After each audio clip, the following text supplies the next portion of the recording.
First of all, thanks for attending our luncheon today.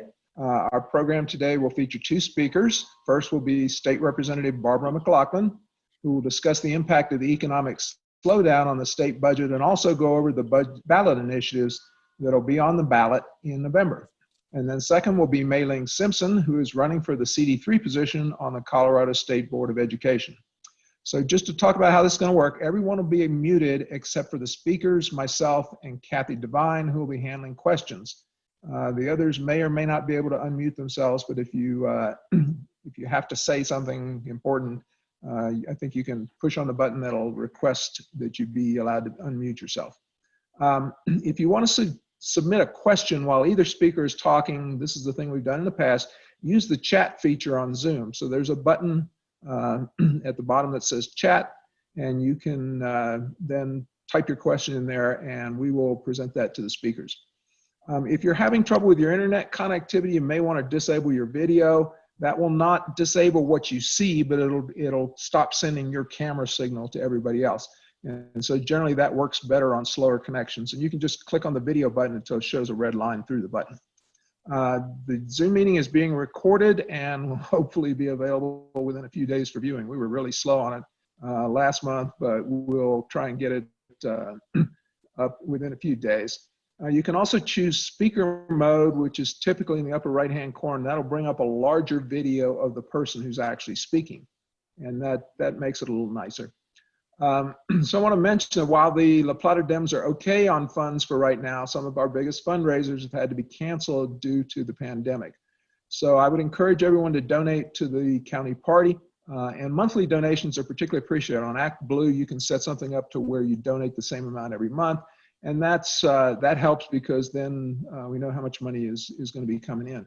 And it's obviously a very important election, and we all know that it takes money to win these elections.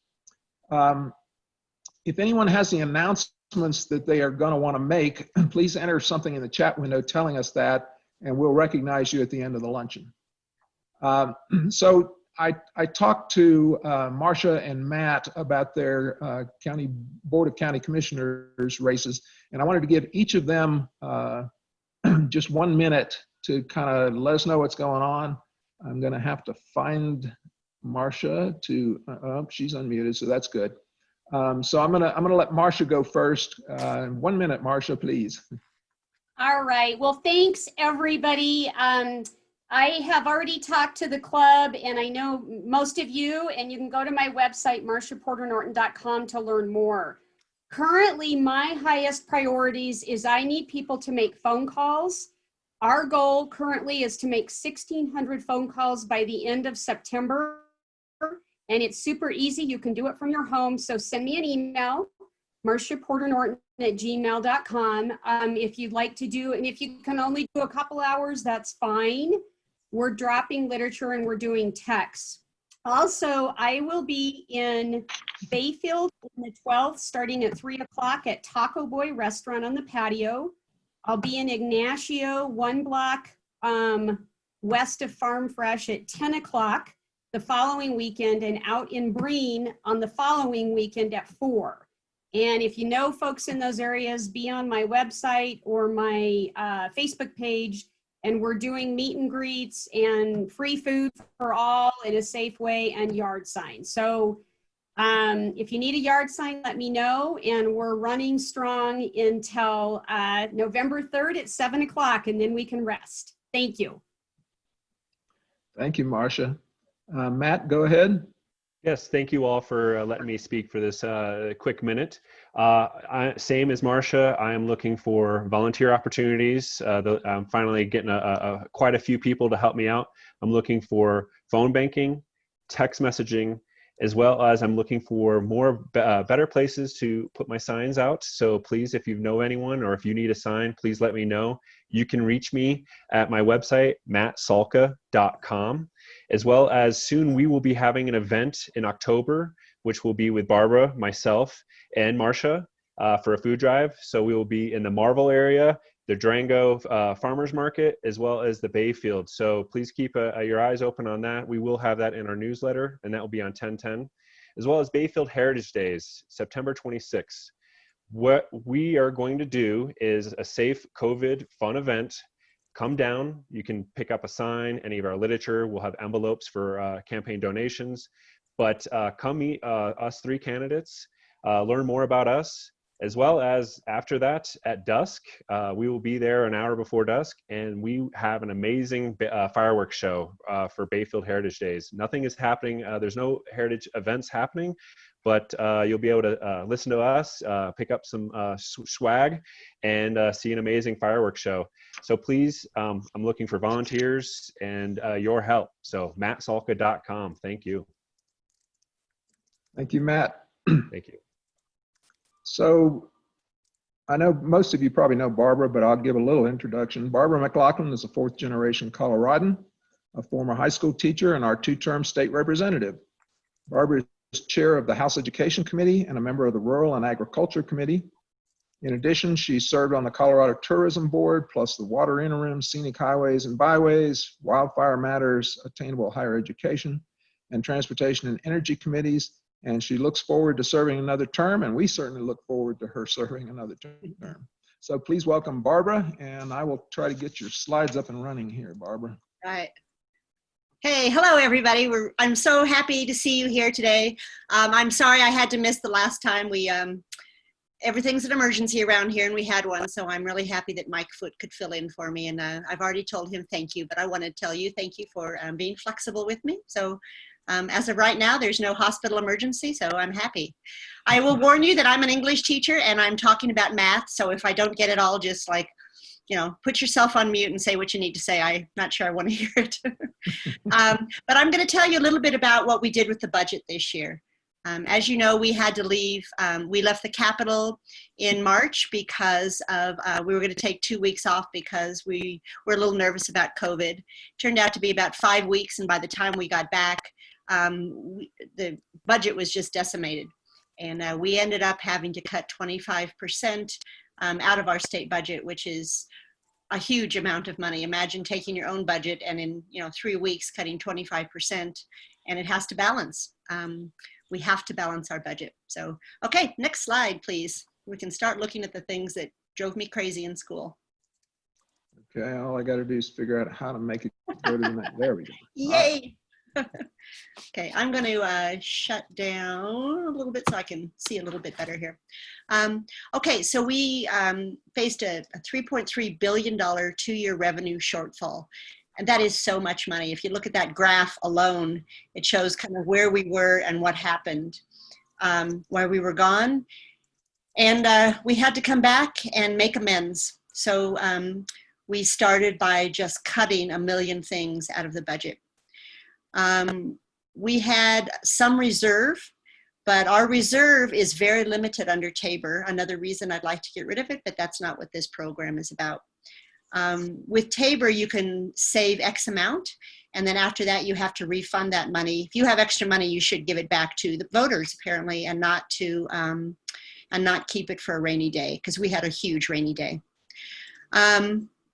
So you can kind of see down here at the bottom of the screen there how much our revenues were, what they were forecast to be, and we didn't get that. It was a very sad state of affairs that we had to go through. We ended up cutting everybody. If you could go to the next slide, I'll show you some of the cash funds. This was our creative cash fund that we have to do. This year was bad. Next year is going to be even worse. So if you can see in that left-hand column, the 2019-20, that is the money that we took out in what we call cash funds, and that's cash that's put aside for specific bills and specific programs that we have. And we took $197.3 billion out of that, $1 million. So it was huge, but we took it out of tobacco tax, a gaming fund, state employee reserve fund, pet care, unclaimed property tax trust fund. I don't have to read all these to you. You can look down and see where it was all taken. And there are not many left.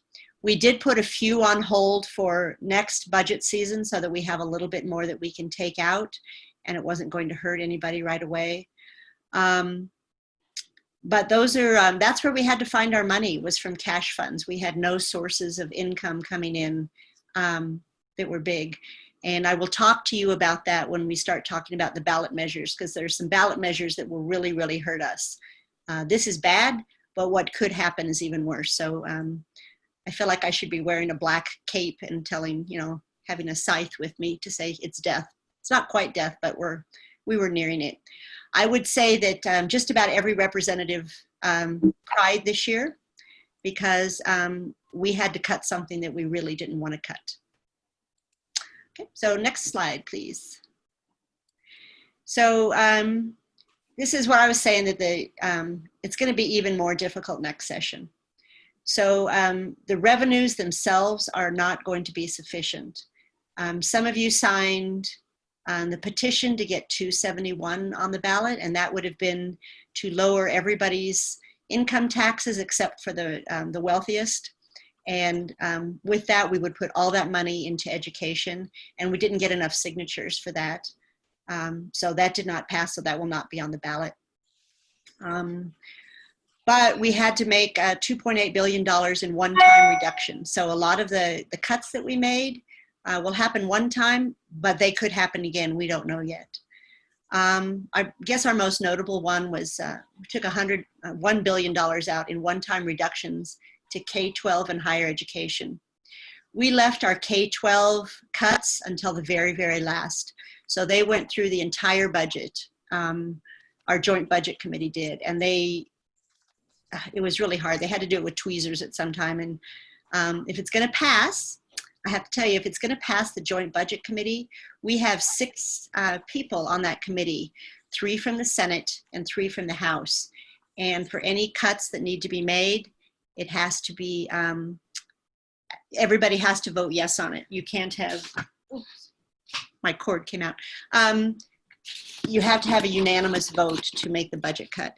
If it's not unanimous, it goes to the House and the Senate and we vote on it, and sometimes they still don't make it. So these cuts were discussed at great length, and Democrat and Republican, it was a very bipartisan decision. So it wasn't just horrible Republicans going in or horrible Democrats going in.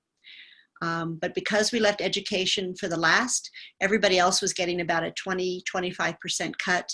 And we did a 5% for education. And although that was painful, most schools said that they could survive with a 5% cut, but they couldn't have survived with any more than that. So we had to cut them off right at the very last inch that they could survive on. So any decisions approved will only require further action.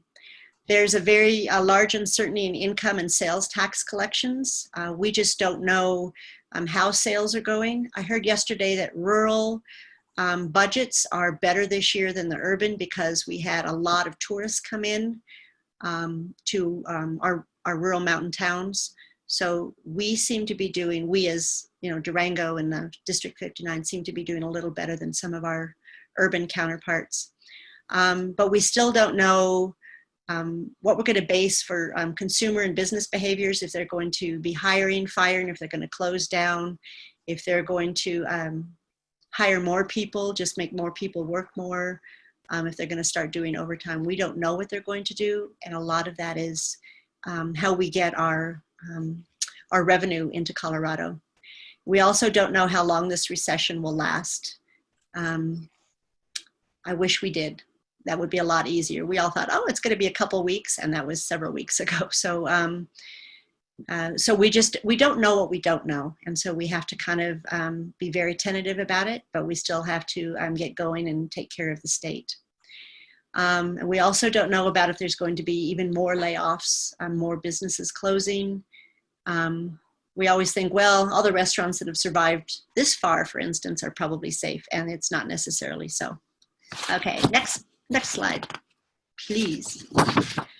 So I have a couple slides about the federal funds that have come to Colorado, and you can kind of look through here. Federal funds came in during the CARES Act, and these are only for bills accrued during, because of the coronavirus. So they have to be all spent before the end of December.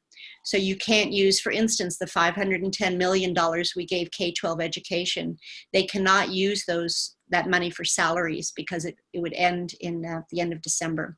So they had to do something that was related to COVID. And that was the federal government order with the CARES.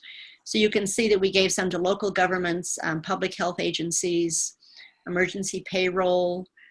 We got money for the General Assembly so that we could do some specific bills about COVID.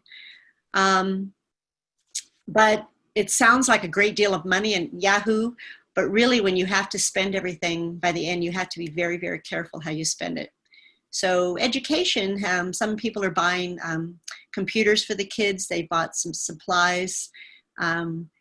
Schools had to spend a lot of money to reorganize, to do online learning, in-school learning, make it safe, clean. So you multiply that by all of these areas, local governments and everything, and a lot of that money was just spent so that they can maintain and go back to business. So, okay, next slide, please. And this is the COVID-19 relief package that we came up with in the House. We had $70 million in CARES funds. So we did a lot. This is throughout the state for direct housing assistance. A lot of people were being evicted from their home and they'd lost their job. They had nowhere to go. It was unsafe anywhere else. So we tried very hard to keep people in their homes. A friend of mine in Colorado Springs owns 3 affordable housing units. And he was pretty upset at first that, nobody could pay because he still had to pay the bank. But what he ended up doing, because these people got some housing assistance, anyone in his 3 buildings who paid anything for rent was allowed to stay. And so he evicted a very, very small percentage. But he figured that if anybody was taking their, that initial $1,200 that they got, or the $400 that they were getting, or some of our state assistance, if they paid anything on their rent, then he would let them stay. So it was a huge help, but I think a lot of people kind of took that tone with how they were running their business. And then a lot of people just evicted people thinking that that was probably the best because their money was more important than people's lives. So I have no opinion on that, do I? And then we had more money go to small business loans and grants. And these went to businesses that somehow missed out on the federal funding. So the state jumped in and helped some of our smaller businesses. We added money for mental and behavioral health assistance because we know that's going to be, it's a huge problem now, and it's going to grow. It's going to get even larger. We have more telehealth services, and that's been really helpful for people to do their health care. And we also have it that your health insurance will cover telehealth. So, so we thought that was a good service. And a lot of mental health is being done by telehealth as well. So that's turned out to be a really positive service. Utility assistance, just having people have the joy of keeping their electricity on and their water going and their sewage. And it doesn't sound like something that's huge, but it's enormous if that's all you have and you have no job. And then we gave money to local public health agencies and food pantries, domestic violence programs. I think our governor's done a good job addressing those situations. And then we did some bills about price gouging and debt collection. Few people were discovered raising their prices tremendously because nobody could have, people had to buy their services. So, so we gave the Attorney General permission to go after them. And then we have paid sick leave for some employers. It's 6 days, I think it is, 5 or 6 days. And that gets people just, if they have to miss work, they're okay, and they can go back and keep their job. And then we expanded some of our unemployment benefits, and we've created public health whistleblower protections as well. Okay, next. Now we're into more federal funds. So we received $1.226 billion in direct allocations to state departments. So these the other money kind of went to local and local departments, and this one was going just to the state, so they could allocate as needed throughout the state. So HICPUF is public health and Medicaid costs. We did a lot with public health because we think that that's public health has always been something that's kind of gone under the radar, and we've found out more than ever how important it is. So the state is supporting that. And schools, again, higher education, so that we could help students, pay their tuition, get paid for their jobs. A lot of human services, just a lot of emergency things that we saw that really needed to be addressed. Transportation was so that we could get more buses online, so that the buses that were going wouldn't have to be full. You'd have another bus that came along. So we were trying to create jobs. We were trying to keep people in their jobs. So this is just kind of a summary of what we were looking at for from the state. Okay, next. I'm hoping that you guys are just reading all these, that I don't have to read everything to you. I know my students used to hate it when I would read everything to them, so I'm trying to be nice. So here's some other budgetary impacts. The base funding actually increased for students by 1.9%. And the budget stabilization factor increased to $1.18 billion. That is how much we owe education. So when people say that we're not paying teachers enough, this is why. It's because we have that that budget stabilization factor. And what could they do with $1.18 billion? We established a mill levy correction so that it's more flexible. And we did a lot with the best funds. We kept all the best funds to do capital development with schools so they can be fixed. And some schools don't have windows that open. Some schools have really poor ventilation. So this money was to help them out to get their schools up to that they could have in-school learning for their students. The Gallagher, we put the Gallagher repeal. That's going to be a ballot measure that we can talk about. Residential assessment rates are expected to drop from 7.15 to 5.88.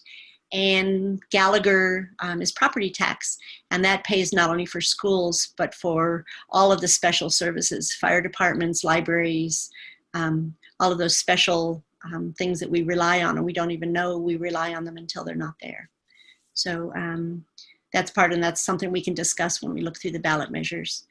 And so that if we don't, when that assessment rate goes down, we will have $246.8 million less in funding for school programs. And then there's $203.8 million less to counties. So be really, really careful about voting on that one. That is the one of a couple that I would absolutely say vote yes on, is to repeal Gallagher. So we also added more to the unemployment insurance trust fund so that we can keep people with their head above water while we're trying to find our way out of this mess. Our house, we feel like we've been isolated on a cruise ship. We have a pantry, we have money for food, we have electricity. We've never had to worry about any of that. And there's so many people who have to worry minute to minute, day by day about what's going to happen with them. And their kids go back to school, but they don't have a job, or the kids aren't going back to school and they don't have a job that they can do online. So there's a lot of stress out there. So we just put a lot of effort and money into our unemployment fund so that we can help these people survive. Slide, please. So a few other policy highlights. We have reinsurance. It's a healthcare affordability, and it is kind of to get people off. The people who cost the most with insurance, we kind of put them onto their own insurance. And so when we are getting our insurance, it's based on a lower payment rate, so that people who just have to pay regular insurance, we're going to pay a lower rate. And then the people who have to pay higher ones, they are getting funded. It's a funding structure. It's kind of a complicated thing, but the reinsurance that we passed will really help with healthcare affordability for especially the Western Slope. It just happens to have the highest healthcare insurance rates in the country. Isn't that great? We also prohibiting sources of income discrimination, and so we're protecting affordable housing. Again, that's always been a big issue, and now it's bigger than ever. And we established a secure savings retirement program so that our elderly citizens can put money aside, and as they get older, they can put money aside for retirement so that they can support themselves and they won't have to be paid for by the state later. So many businesses now do not, they don't, it used to be that a business would start your retirement program for you, and that's gone by the wayside now. So this is just an encouragement to get people to start saving for their retirement. And we're protecting our public health. We have new nicotine regulations, and there's going to be a ballot measure to raise nicotine taxes. It'll be more expensive for those people who smoke, but the money will be used for education. We have more school safety through increased interagency collaboration with, you're probably all familiar with Safe to Tell. And we have more protections on increased fines on polluters, and especially air. We did a lot with air quality. So we're going hard and heavy on increasing the fines on our polluters. And then our criminal justice reform. You might have heard about the police bill that we did. And I think it was a great bill. It was an excellent bill that we passed. So kind of first in the nation on that one. So that is the budget in a nutshell. I hope you didn't cry like I did during the budget, but that's how it was. And a lot of this was done in, 2 weeks worth of time. I think 3 weeks, because it has to go through the House and the Senate. But it was very, very difficult. So, so I don't know if you have any questions. I haven't looked down on here. There was no, from Carol, she wants to know if there was a senior property tax exemption, if we did anything with that, or if we did anything with, there was also one with the disabled veterans, and no, we did not touch that one. We were accused of touching it, and last week when I was in Pagosa Springs, I got yelled at by a lot of veterans who said that I took away their veterans exemption, and nobody took it away. So they were listening to that. But no, we did not touch that. So I was happy with that one. But that's not to say that if next year's worse than this year, that we won't touch it. Barbara, Kathy, I think, has been monitoring the chat. Kathy, do you see any more questions? You're muted at this point.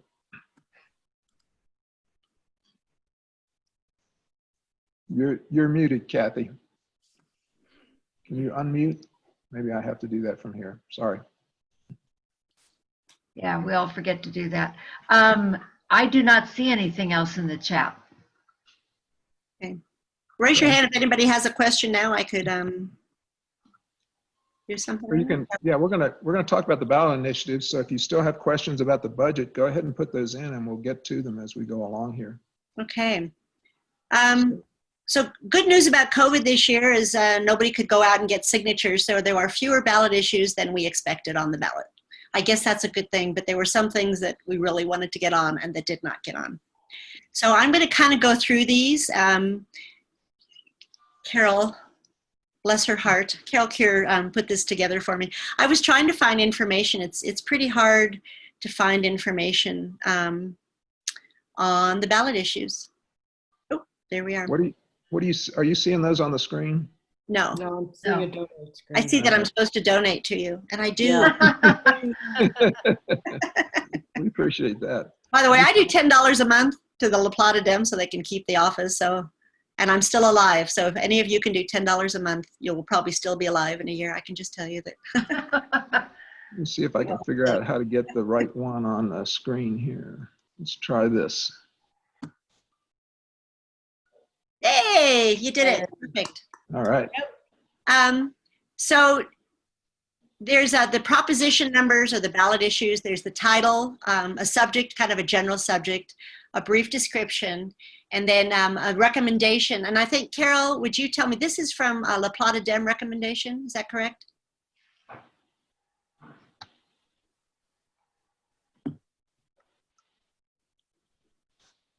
Carol? Everybody's muted. Oh. Yeah. It's set up to where I have to unmute everybody. Now I'm unmuted. Sorry. Yes. Yes, okay. Yes, correct. Okay, thank you. So the first one is a pretty contested one, national popular vote. So it basically we're putting all of the states together so that, and it's only for the presidential race because that is the only election that's all states. This gets us into the list of states that are looking to do this. It doesn't mean that if we pass this year, then we're automatically on a part of the national popular vote. It's one vote, one person. So all of the votes that we would do for a Democrat are joined with all the other Democratic votes in the United States, and all the Republican votes go with all the other Republican votes. So it's not per state, it's by total number of votes throughout the nation. And that's how the president would be chosen. Some of this came up because, and Mike Foote, I'm sure, gave a much better description of this than I am. But so if anybody can say something more about that, please do. I'd love to have you chime in when we're done, kind of what you think. And the Democrats do support that. I know there's a lot of Democrats who do not support it right now. I was just talking to, I've been asking all of my county commissioners in the 6 counties that I represent, and a lot of them are saying no, that they don't support it and they're Democrats. So that one I'm going to kind of leave up to you. Same with 114, and that is the gray wolf reintroduction. This has the state paying to reintroduce gray wolves on public lands to promote the recovery of this endangered species. The ag people are very, very adamantly opposed to this. And so we have to kind of take them into consideration. I think if you are a herder and you have animals, we have wolves in Colorado already right now. There's a lot more showing up than used to be. And people are saying, you know, why are we spending money to hurt a part of our population? But on the other hand, it's, you know, they're an endangered species, so why shouldn't we? So again, I will kind of leave that up to you, but it's an interesting ballot measure, I think. Let's see. Oh, I was trying to roll that down and I can't do that. You are. 115 is an abortion ban. Once again, I think every year they try to do this. This one I will definitely come out and say, you're right, oppose this one. I think if you give them this, they will start taking everything else they can about a woman's right to choose. And the number of abortions are going down right now, and they still are coming after people. So they didn't seem to mind that people are dying from COVID or that children are being taken by the government, but they really get after abortion rights. So I may never understand them, whoever they are out there. This one, 116, please, please, please vote no on this one. This is decreases the income taxes for everyone, which sounds like, oh, finally, what a great idea. But we're already in such a budget hole. This would kill Colorado, quite honestly.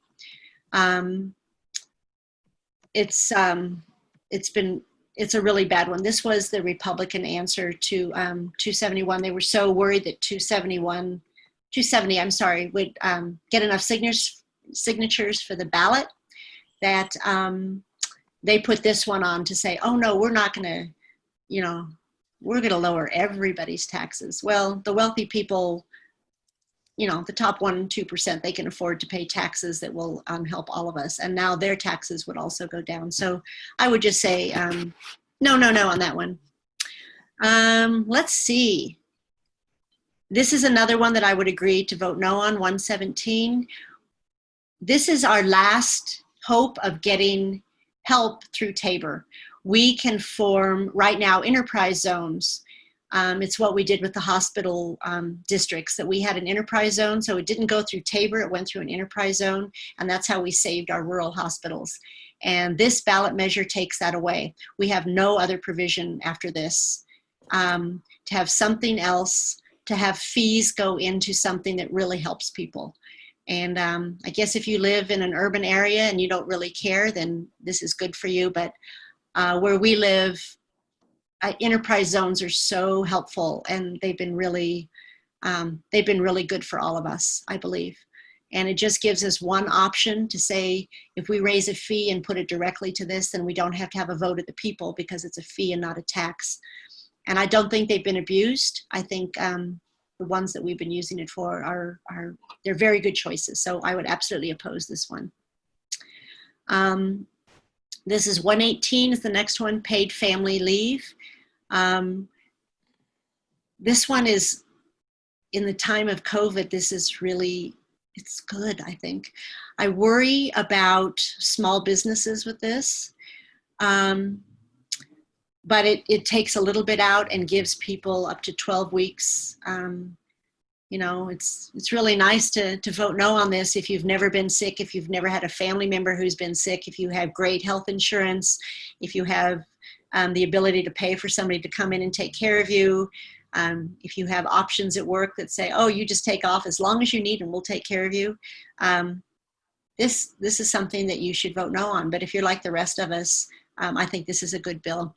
It's expensive and it's, but I think it's a necessary one that's come out from the COVID. I think this is what COVID has exposed, that there's a lot of people who do not have the resources they should have.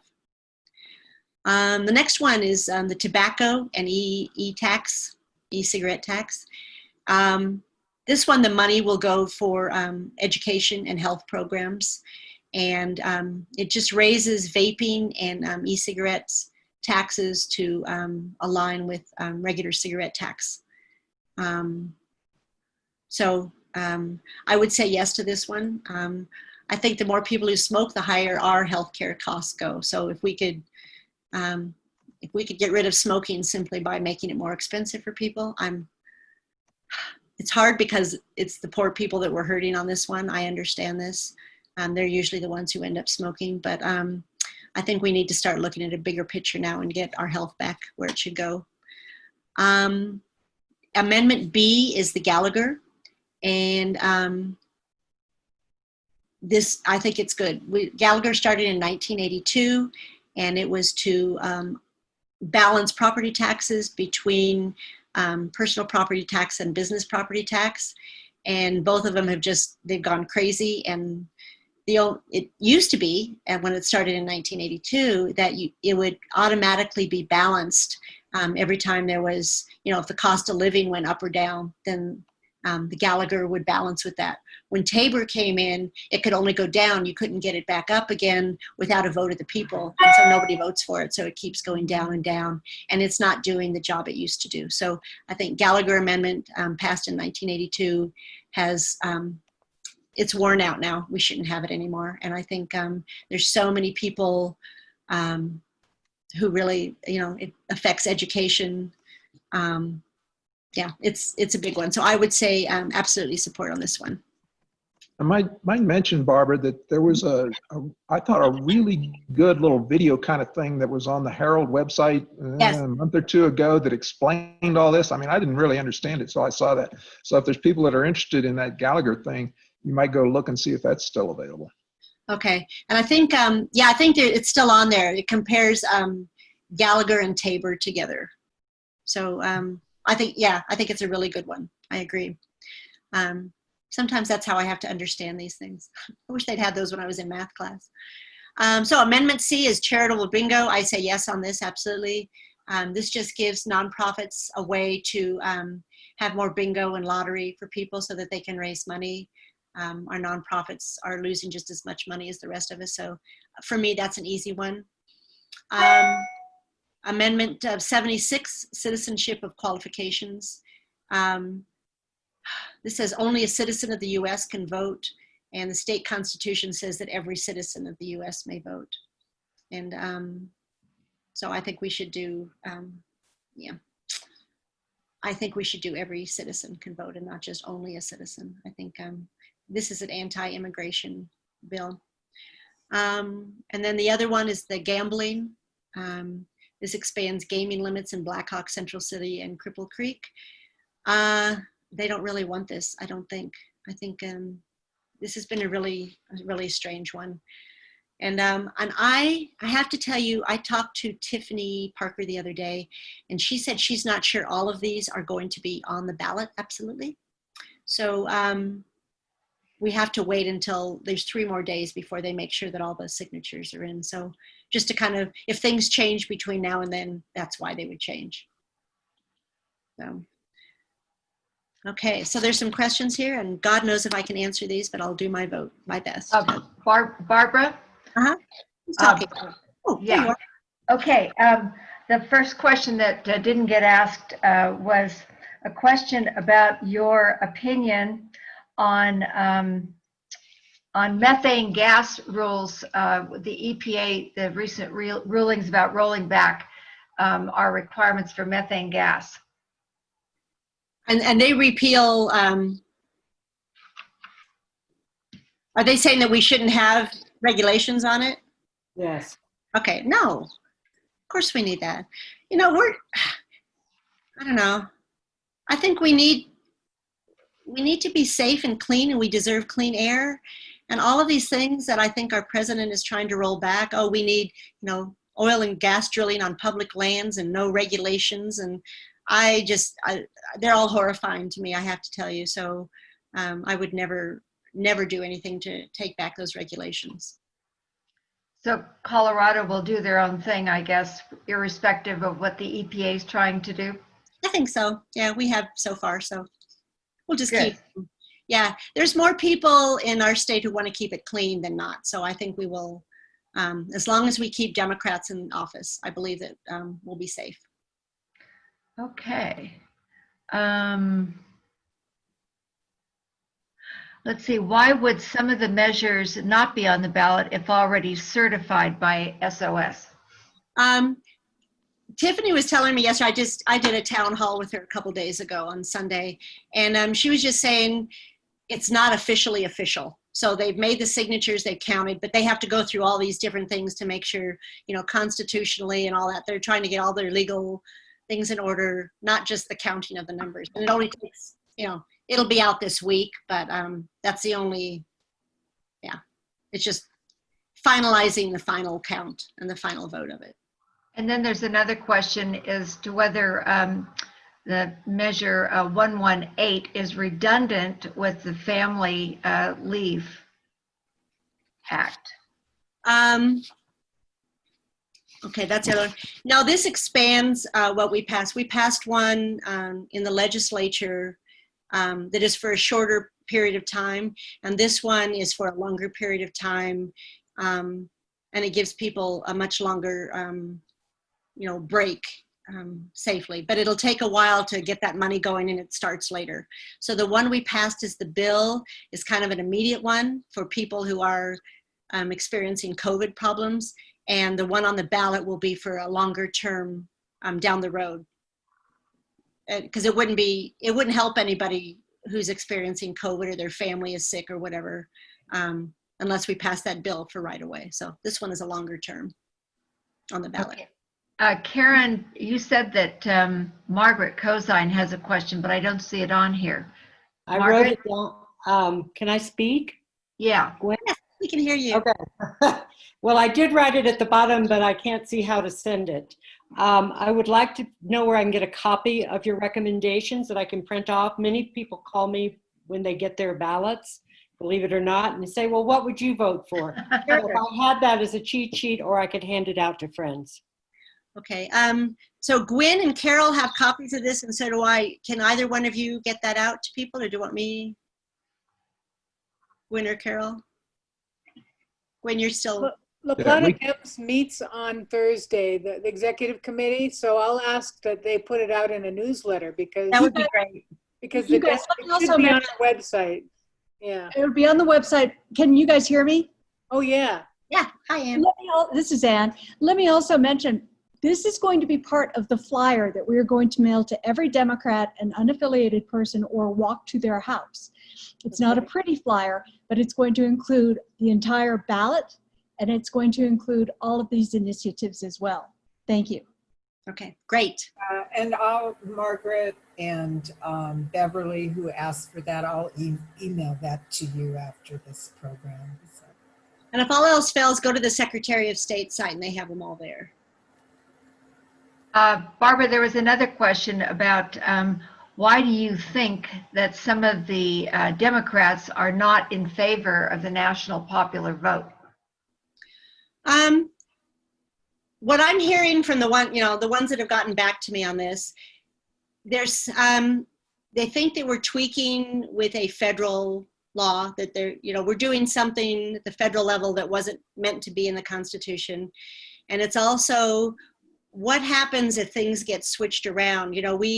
A lot of people are voting yes on this, they've told me, because of what happened with Hillary, and she won the popular vote, but not the the electoral college vote. And they say, be careful, because if it switches around the other way and a Republican loses and a Democrat wins, they're going to feel the same. So it's just, I think it's the unknown that they want. I mean, I'm sorry I missed Mike Foote's presentation, because I've heard the presentation a million times and I'm still, what if kind of thing. So, but that's where they are right now.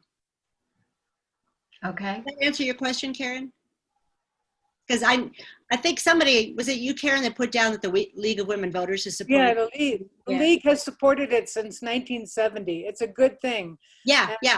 We should do it. Yeah. So, and that's on the ballot, and I think it'll be good that people vote and they're talking about it. I think we have to be really concerned with when people try to get these ballot issues and said, you're only voting to take away the electoral college, and you're like, that's not what we're doing at all. So be careful with those one-stop elevator speeches that are too short to explain anything.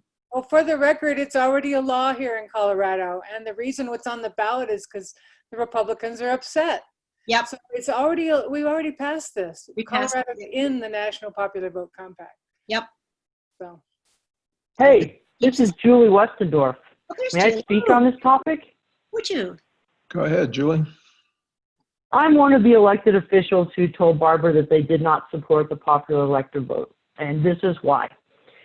I already feel it is really hard for smaller populous states to have their voices heard and not be overrun by particularly urban, but also big state matters, and their voices are strongest. When it comes to water in Colorado, we already are at a disadvantage as a upper basin state to protect the water here from California and Arizona. There's already a disincentive, I think, for presidential candidates to care about smaller states. And I think giving our votes to whoever wins the popular vote just undermines the voice of Coloradans and people in rural communities more. So that's why I don't support it.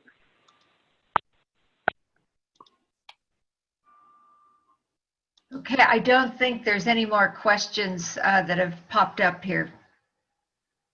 Unless I missed something, anybody speak up, but I don't see it. Comments, but not questions. Okay.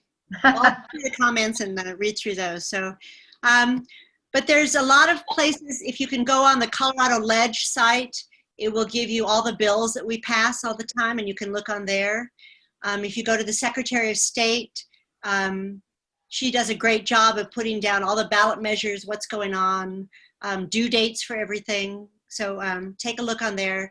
There's some really good information that's out there already for you. So if you can all get people to vote, have a party and get as many people in your neighborhood as you can to sit around and talk about how you're voting and do that. And drinking wine and voting is a really good idea.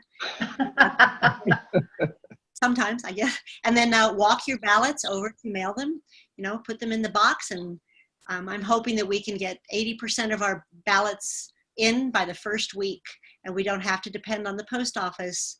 He's not going to slow us down in Colorado. We are going to vote, and we have one of the safest voting structures in the United States. And so I think we need to take advantage of that. So get all your friends to vote, and you too, of course. I'm not worried about you. But Shouldn't we be encouraging them to put them in the ballot drop-offs instead of the mailbox? Yeah, exactly. Yeah. So take them to the ballot. We don't ever mail ours in. No. We always over there. Yeah, just to give you a little bit of real life experience on that, we mailed an envelope to our daughter in Aurora a little over 3 weeks ago, and she just got it 2 days ago. Oh my So gosh. I mean, I don't know what's going on. That's just crazy. We also mailed the same day a birthday card to our son in Virginia, and he still hasn't gotten it. So I wouldn't, I mean, normally I'm pretty confident that the Postal Service will do what they need to do, but it's not looking good. So I would encourage everybody to use the drop boxes. And we I can drop off- talked to our local mailman, and he said that I believe he said here in Durango, even though I know our mail gets processed through Albuquerque, but he said they had a sorting machine here that got disabled some time ago. It needs some kind of part, and they never got it. So this has been going on for a while, I'm afraid. Well, if you volunteer to bring ballots for your people who can't drive or whatever, we can drop off a total of 10 ballots per election, each person. I thought it was per day because I know they have a camera watching the box, but it's per election, 10 ballots, that's it. Wow. So Karen, is that through, we could go down to the county clerk's office and each of us gets a form to fill out to do the 10 ballots, and we could do that, right? Right, and I think, I don't know, Carol, are we the Dems going to arrange that to ask for volunteers? Yes, we are. Yes, we're Good. doing that. And go to neighborhoods and homes where we know that people struggle to get out or whatever. So, yeah. Okay. Thank you. I'll be quiet now. No. All right, great. We really want to thank Barbara. Let's give her a virtual hand for coming here and giving us some really good information. And we really appreciate your time. Excellent. Okay. I have another meeting that's going on, so if I jump off, that's why. Okay. Sounds good. Thanks again. Okay, so for our second speaker, I want to give a little introduction here. Dr. Mayling Simpson is running for the State Board of Education position from CD3. She lives in Steamboat Springs, Routt County. Mayling holds a PhD in anthropology, specialized in medical anthropology, and spent her 40-year career working in global public health, several years of which were with the World Health Organization. Much of her work was with schools in several countries where she worked on healthy school environments and creating curricula for school children and adults to learn about preventable diseases. Mayling has lived in 8 foreign countries and worked in about 30. She's also served on a local school board in Steamboat Springs and has volunteered for various nonprofits in Steamboat, including United Way. She and her husband have 2 grown children and 3 grandchildren, all of whom have attended the local public schools. Mayling has also been a high school and college teacher, and her daughter is now a high school teacher in Hayden, Colorado, in Routt County. After 35 years in Routt County, Mayling knows the situation of schools in CD3 and wants to bring Colorado's education system up from 3rd from the bottom to number 1 in the USA. So please welcome Mayling Simpson. I hope she's unmuted, but let me check. There, I unmuted myself. All right, you're good to go. Yeah, hi everyone. Thanks so much for having me. I guess this is, my session is all about me, unlike Barbara's session, which was so informative and intriguing. I hope I can keep that momentum going. So I have a slideshow. I was wondering, Gwen, if you could bring that up. And yeah, let's get a full screen, yeah. Is it showing full screen now, or are you seeing the partial? No, I'm seeing my note screen, but I don't have any notes. All right, let me try again here. Is that better? Yeah, that's better. So yeah, I guess we can. Yeah, I'm candidate from CD3, and my website is mailingforschools.com. Since I have an unusual name, maybe you can remember that. I don't know. Let's go to the next slide. So I thought I would start out by just reminding everyone of what the State Board of Education does. They provide general supervision of the public schools. They appoint the Commissioner of Education to oversee the Department of Education. They supervise the accreditation, the teacher licensing, and that means also the curriculum that teachers get in college, school transportation, school nutrition, special education, and early childhood education. So that's a really tall order. They administer and distribute the funds from the federal government and the state education programs. They provide the consultation services on education issues to administrators and educators throughout the state. That has largely to do with whether or not a charter school will be started up. And also if a district is weak, consultation services on how to strengthen that system. And then they administer the state's library system and all the adult education efforts that do not fall under the supervision of Colorado's higher education system. What you will notice is missing here is that the Board of Education has no legislative responsibilities. Next. So why is this race important? Well, there are movements around the country and in Colorado to privatize our public education system. This is often couched as parent choice.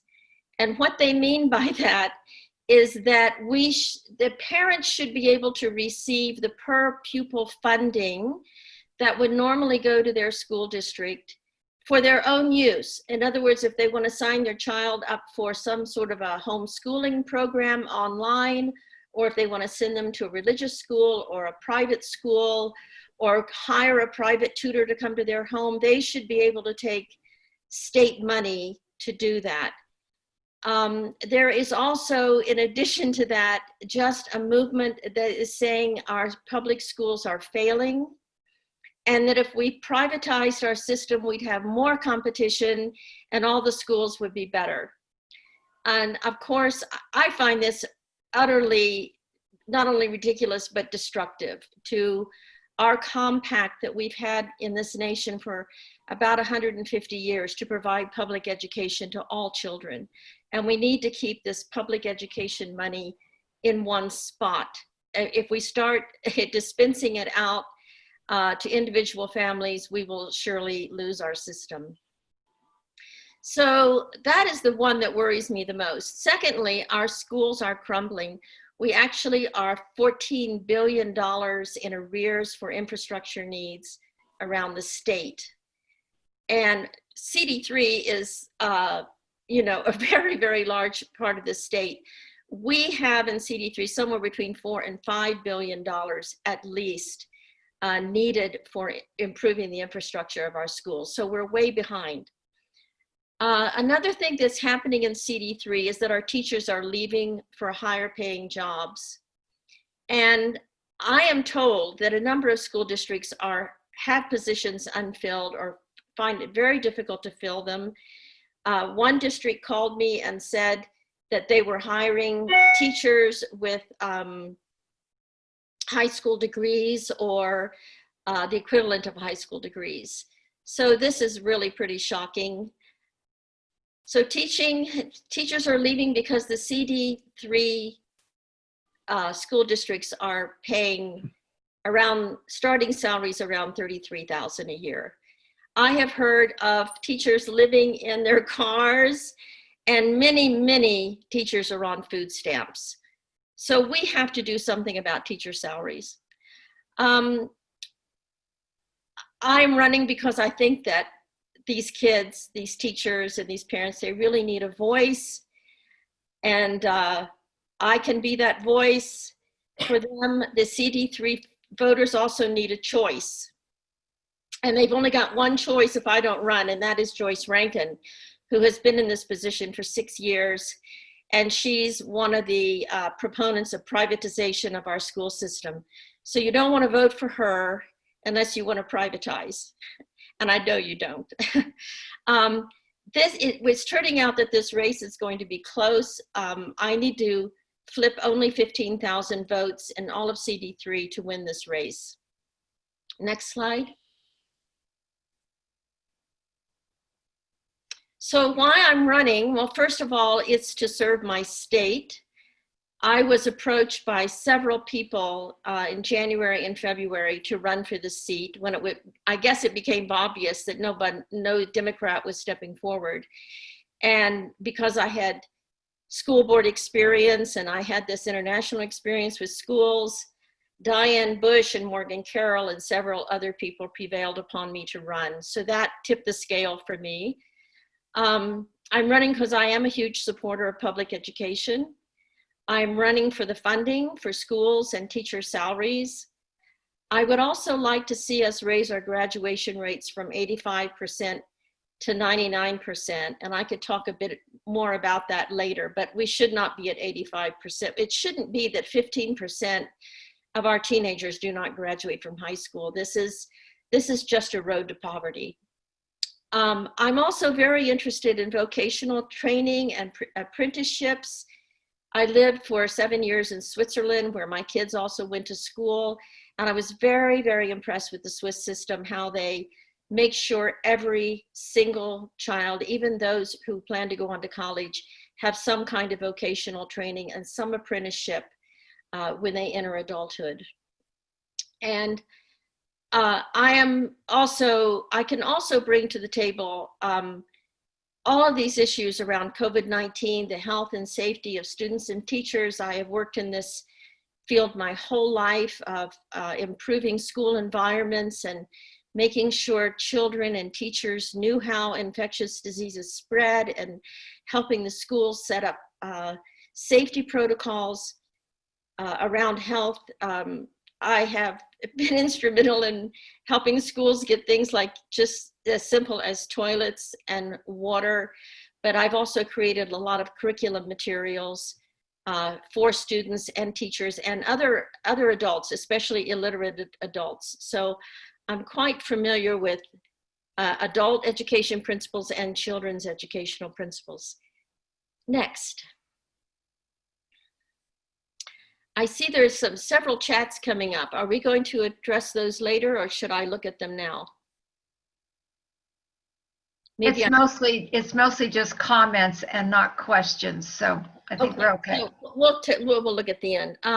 So for my background, just a summary is I have a BA in biology and education. I did have a teaching certificate from the state of Virginia, and I went to Longwood University in Virginia for those degrees. And I then went on to UNC Chapel Hill, where I got a PhD in anthropology. That was after teaching a couple of years in high school. I decided I wanted to study anthropology more. So I went back for a PhD. And then from there, I went into global public health work. I first worked at the Johns Hopkins School of Public Health and the World Bank. And that brings me down to the bottom of the slide. From Johns Hopkins, I went to the World Health Organization, and then from there, I went to work for Catholic Relief Services in East Africa. I've also done consulting for USAID and several nonprofits. So most of my work has been in the control of infectious diseases, which I think might come in handy at this time for serving on the Board of Education. We don't currently have anyone on the Board of Education with a public health background. And just to emphasize again that I have worked in schools around the world for the World Health Organization, for Catholic Relief Services. I've worked in Asia, Africa, and Europe. One of my most memorable jobs was doing a consultancy for UNICEF in Kosovo, where I evaluated a school project funded by the Japanese right after the Balkan Wars, and I did an evaluation of 150 new schools that had been put up for their environmental safety and for their meeting new EU rules, because Kosovo was hoping to become an independent country and was hoping to enter the EU on its own, but it'll probably enter through Serbia, as it turns out. But anyway, that was a really good and eye-opening experience. Some of the other schools I have worked in around the world were of varying quality, from practically under a tree or in a school made of mud up to very modern schools. So I had quite a variety of experience on school structure and school curriculum. Next. And this is just a teeny weeny peek at what some of the schools look like on the right. And the one on the left, the little picture, little drawing on the left, is the cover of a curriculum that I designed on HIV prevention for school children. And you can see it says how to have a faithful marriage. So I did this when I worked for Catholic Relief Services, and we had an ABC program that you've probably heard of: abstinence, be faithful. And if you can't do abstinence or be faithful, then be sure to use a condom, which is the C, so the ABC. But this is just on the B, which is how to have a faithful marriage. And it takes the kids through a thought process of, rather than just being promiscuous, give some thought to who your life partner is going to be. So that was a lot of fun to create. Next slide. So what I think I can bring to the board is my teaching and curriculum development experience, my school board experience, my development of health programs for schools, my global public health expertise, especially in infectious diseases, my knowledge of vocational education systems, and of course, our joint democratic values, which involve equity and compassion and others. Next. So this is the end. This is my last slide. It's just a call to please support my campaign. And if you can find $10 in your pocket, please donate. You can donate on my mailingforschools.com. And the other thing you can do to help me is to call and text and tell your friends to vote for me. I would imagine that 99.99% of the people in CD3 have never heard of me. So I have a long way to go. But we do have a pretty good campaign planned. I've raised about $25,000. I need to raise about another $25,000 to make this plan work. And it will involve a lot of digital ads and signs and walk cards, and it's the whole gamut is what we planned, because I know nobody's heard of me. And Joyce, having served in this position for 6 years, will be a lot better known. So whatever you can do to help me would be great. That's it, Gwen. You can put me back on. I hope that was a clear introduction. I know it was fast, but I didn't want to bore you too long with slides. So I'll take any questions. Yeah, and Kathy, before we go into questions, just something that sticks in my mind, and we've said this a couple times before, but we know that the reason people don't vote all the way down the ballot, they'll come in and they'll vote for the president, maybe the senator. The reason they don't vote all the way down the ballot is because, number one, they don't know the person who's running, or number two, they don't know what that position does. So we talked about that in terms of the county commissioners, but I think it's also important in terms of this State Board of Education race. And so it's up to us to let our friends and our neighbors know that Mayling is obviously, from what we've seen today, a very, very competent person and make a great board member. And so we just have to get that word out. And so I would encourage everyone to do that. What do you have in the way of questions, Kathy? Well, the most recent question is regarding the fact that we apparently have a high Republican demographic in the district you're running in, and how are you countering that? And furthermore, how are you phrasing the pro-privatization issue of schools to make your point?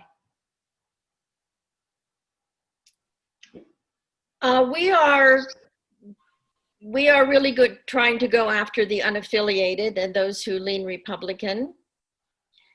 We are also saying that school issues should not be partisan. We all want the same thing for our children, whether we're Republican or Democrat. Very elite Republicans want private schools, but the great majority of Republicans could never afford a private school, even with $7,900 per pupil grant, because private schools are more expensive than that. So that's completely unrealistic. I also have been endorsed within the last week by the Colorado Education Association. And they're really on board to campaign for me. They're going out and asking every teacher, whether Republican or Democrat, to vote for me and to call and text everyone. If you support the concept of public education, you need to vote for Mayling, because Joyce actually does not support the concept of public education wholeheartedly. Let me put it that way. She might find that it's okay for the poor. I don't know. But I know that she really, I mean, like so many Republicans, she thinks competition brings out the best. And we can see what's happened to our health system based on competition. We have great health advances in our country, and we have great health disparities. So it doesn't reach everyone. And that is my fear of what would happen for public education. Maybe we would end up with even fancier schools that fewer children could attend. And then our public schools would, even fall apart more than they have. We are third from the bottom in this state. We're just below Alabama and Mississippi. And we have this downward trend. Also, we may end up 50th in a very short time. And we are a wealthy state. And there is no excuse for this. And it makes me embarrassed to have to say it. Tell me again the second part of the question, please. It was just about how you will, I think you pretty much answered it, but how you will phrase the pro-privatization discussion. And I think you said that not even Republicans could afford private schools. I think that's a big issue. People could really afford it at the end of the day. The average cost, per pupil cost in Colorado for a private school is $11,800. I don't know how old that data is, right? But that was the latest data I could find. So even if you got a $7,900 grant, you had 3 children to send to school, you'd still have to come up with about $12,000. And, it's just unrealistic. For most people, it's so totally unrealistic. So, and I am for parent choice, but not vouchers. And I think this is a distinction. I think if parents want to send their kids to private schools, if they want to homeschool, if they have different reasons for their school choices, that's great. But I don't think that's the compact. The compact we have with society is that we will use our tax money to make sure every child gets a quality education, no matter their financial background. And we as a nation have committed to this, and we need to put all of our resources toward meeting that. And we are barely meeting it, and we're losing ground. So I cannot at all support Joyce's definition of parent choice, which is to give vouchers to spend however you choose. Also, in addition to that, what if we did that? How would we do accountability? I think accountability would be a nightmare. How would you account that your child's homeschooling program was delivering what it should? And how do you test for that? How do you measure it? It would be a nightmare. So that's another reason I could never go for it. Another question that came up was trying to get you, what we can do to help you be better known in this area. And one of the things that came up was, are you planning to have yard signs that we can put up? Yes, I'll be sending you 50 yard signs, and I'll be sending you walk cards, probably about as many as you ask for, up to about 1,000. If you can, or whatever you think you can pass out, anywhere from 50 to 1,000. If it's 500, that's fine. So that could really help me. And then, I know you produce your own materials, right, for passing out in your county. Just stick me on there.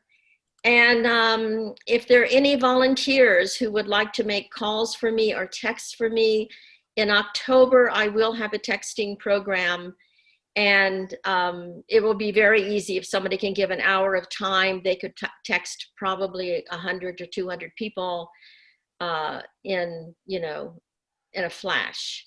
So just an hour of volunteer time from several people would be fabulous. Sign up on your website? Is that how you're doing it? Pardon me? Signing up on your website?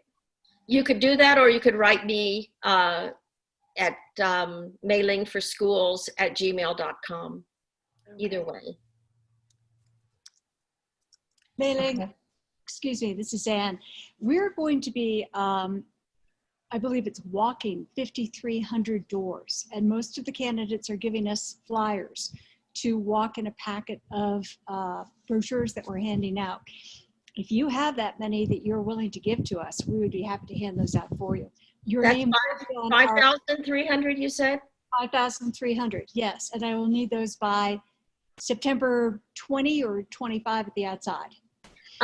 We could probably do that, and I'll just make a note. Okay, great.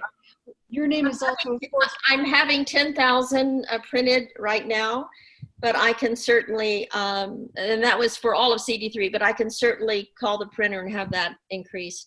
No I problem. think you'll find on a cost per basis that makes a lot of sense. Thank you very much. Okay, thank you. Do we have I any more don't- questions, Kathy? I don't think so. Just one comment that 10 years ago in Douglas County, 16 of the 21 charter schools were religious based, which was an interesting point to make. Yeah, and we can't give our money to religious schools because we have separation of church and state. So there you go. Perfect. I think there's no other questions that I can see. Well, thanks Okay. for having me, Gwen. This has been really a pleasure, and I appreciate the opportunity to see all your faces and get to know all of you a little bit better. Oops. All right, thank you, Mayling. That was really, I think, an excellent presentation. Let's give Mayling a virtual hand here. And I would like, before we sign off, I'd like to let you know that next month, our speaker will be Jessica McLachlan from the Plata Electric Association. She's going to bring us up to date on what's going on there. And unfortunately, we had quite a setback this week on a ruling from the Federal Energy Regulatory Commission. But that doesn't necessarily mean that things won't move forward. So it'll be interesting to hear what Jessica has to say next week. And then we also have, my mind's going blank. Monique DiGiorgio from the Southwest Health Alliance is going to bring us up to date. We had her talk at a luncheon earlier, but there's been a lot of progress made in terms of getting lower healthcare premiums here, particularly in this area. And I think you're going to see some significant premium decreases because of some of the work that Southwest Health Alliance has been doing. So that'll be something I think would be pretty interesting too. So we appreciate your coming here. We'll have a recording in a few days, and if you have friends that wanted to hear any of what we've done, and of course all of the older recordings are also on YouTube. You can just search for La Plata County Dems. And we appreciate you coming, and we'll hope to see you next month. Thank you.